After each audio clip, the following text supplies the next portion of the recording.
Hi guys, gals, and non-binary pals. Today we're starting with Chapter 4, The Departure. Fu Inlay means after moonrise. Rabbits, of course, have no idea of precise time or of punctuality. In this respect, they are much the same as primitive people, who often take several days over assembling for some purpose and then several more to get started. Before such people can act together, a kind of telepathic feeling has to flow through them and ripen to the point when they all know that they are ready to begin. Anyone who has seen the martins and swallows in September assembling on the telephone wires, twittering, making short flights singingly, and in groups over the open, stubbly fields, returning to form longer and even longer lines above the yellowing verges of the lanes, the hundreds of individual birds merging and blending in a mounting excitement into swarms, and these swarms coming loosely and untidily together to create a great unorganized flock, thick at the center and ragged at the edges, which breaks and reforms continually like clouds or waves, until that moment when the greater part, but not all, of them know that the time has come. They are off, and have begun once more that great southward flight which many will not survive.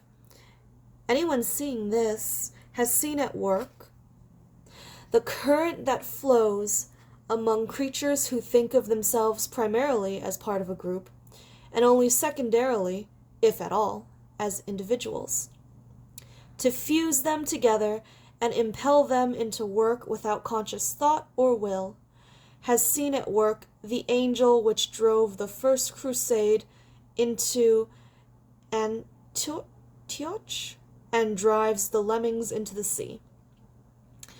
It was actually about an hour after moonrise and a good while before midnight when Hazel and Fiver once more came out of their burrow behind the brambles and slipped quietly along the bottom of the ditch.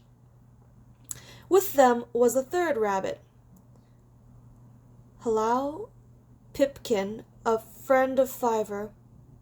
Hallow means any small concavity in the grass where moisture may collect. Example, the dimple formed by a dandelion or thistle cup. He too was small, and inclined to be timid, and Hazel and Fiver had spent the greater part of their last evening in the warren in persuading him to join them. Pipkin had agreed rather hesitantly. He still felt extremely nervous about what might happen once they left the warren, and had decided that the best way to avoid trouble would be to keep close to Hazel and do exactly what he said. The three were still in the ditch when Hazel heard a movement above. He looked up quickly. "Who's there? Dandelion?" "No, I'm Hawkbit," said the rabbit, who was peering over the edge. He jumped down among them, landing rather heavily. "Do you remember me, Hazel? We were in the same burrow during the snow last winter. Dandelion told me we were going to leave the warren tonight. If you are, I'll come with you." Hazel could recall Hawkbit, a rather slow, stupid rabbit, whose company for 5 snowbound days underground had been distinctly tedious. Still, he thought, this was no time to pick and choose. Although Bigwig might succeed in talking over one or two, most of the rabbits they could come to expect to join them would not come from the Owsla. They would be outskirters who were getting a thin time and wondering what to do about it. He was running over some of those in his mind when Dandelion appeared. "The sooner we're off, the better, I reckon," said Dandelion. "I don't much like the look of things. After I'd persuaded Hawkbit here to join us, I was just starting to talk to a few more when I found that Toadflax fellow had followed me down the run. 'I want to know what you're up to,' he said.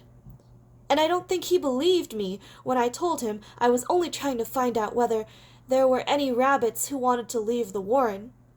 He asked me if I was sure I wasn't working up some kind of plot against the Tharira, and he got awfully angry and suspicious.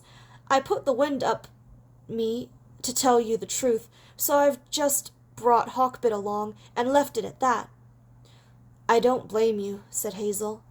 "Knowing Toadflax, I'm surprised he didn't knock you over first and ask questions later.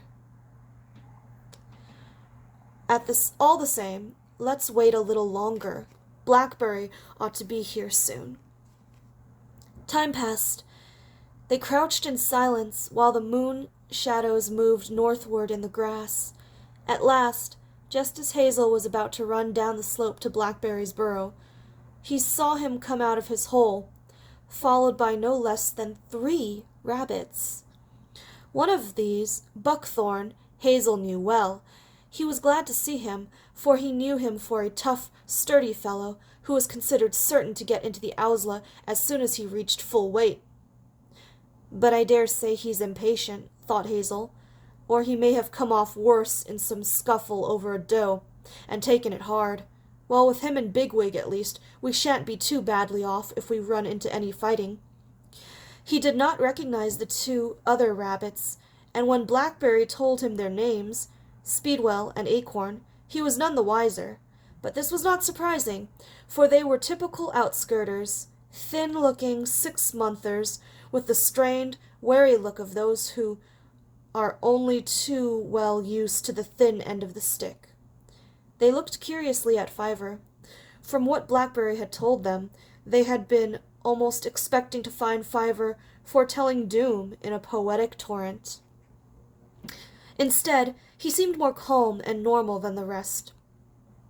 The certainty of going had lifted a weight from Fiver. More time went slowly by. Blackberry scrambled up into the fern and then returned to the top of the bank, fidgeting nervously and half inclined to bolt at nothing.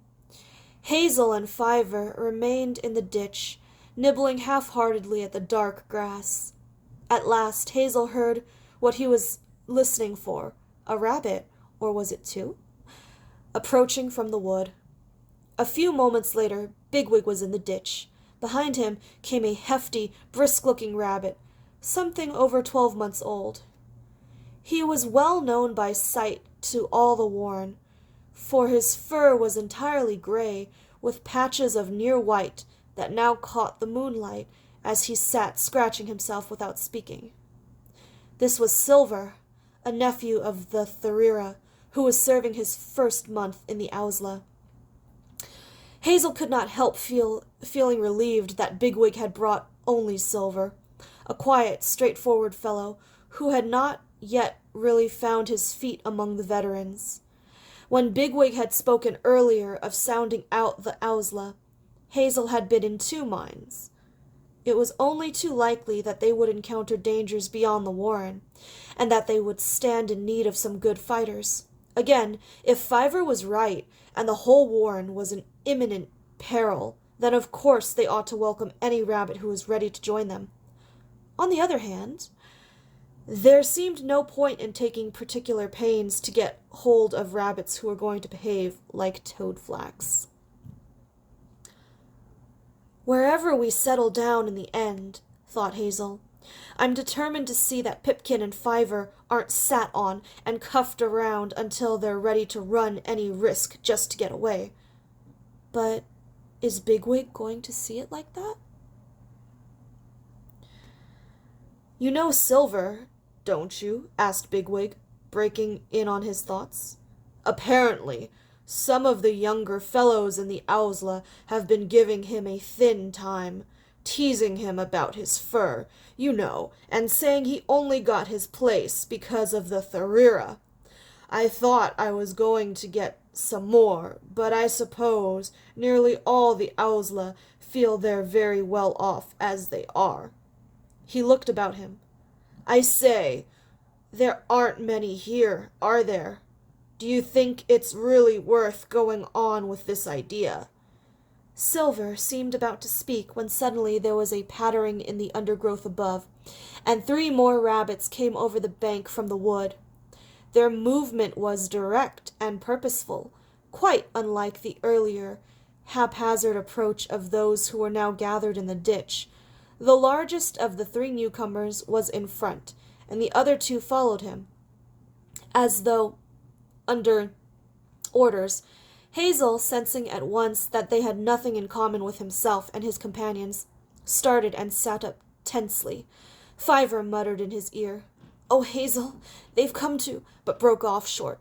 Bigwig turned towards them and stared, his nose working rapidly. The three came straight up to him. "Flaley?" said the leader. "You know me perfectly well," replied Bigwig, "and I know you, Holly. What do you want?" "You're under arrest." "Under arrest? What do you mean? What for?" "Spreading dissension and inciting to mutiny. Silver, you're under arrest too, for failing to report to Toadflax this evening, and causing your duty to devolve on a comrade. You're both to come with me." Immediately Bigwig fell upon him, scratching and kicking. Holly fought back. His followers closed in, looking for an opening to join the fight and pin Bigwig down. Suddenly, from the top of the bank, Buckthorn flung himself headlong into the scuffle, knocked one of the guards flying with a kick from his back legs, and then closed with the other. He was followed a moment later by Dandelion, who landed full on the rabbit whom Buckthorn had kicked. Both guards broke clear, looked round for a moment, and then leaped up the bank into the wood. Holly struggled free of Bigwig and crouched on his haunches, scuffling his front paws and growling as rabbits will when angry. He was about to speak when Hazel faced him. "Go," said Hazel, firmly and quietly, "or we'll kill you." "Do you know what this means?" replied Holly. "I am captain of Owsla. You know that, don't you?" "Go," repeated Hazel, "or you will be killed." "It is you who will be killed," replied Holly.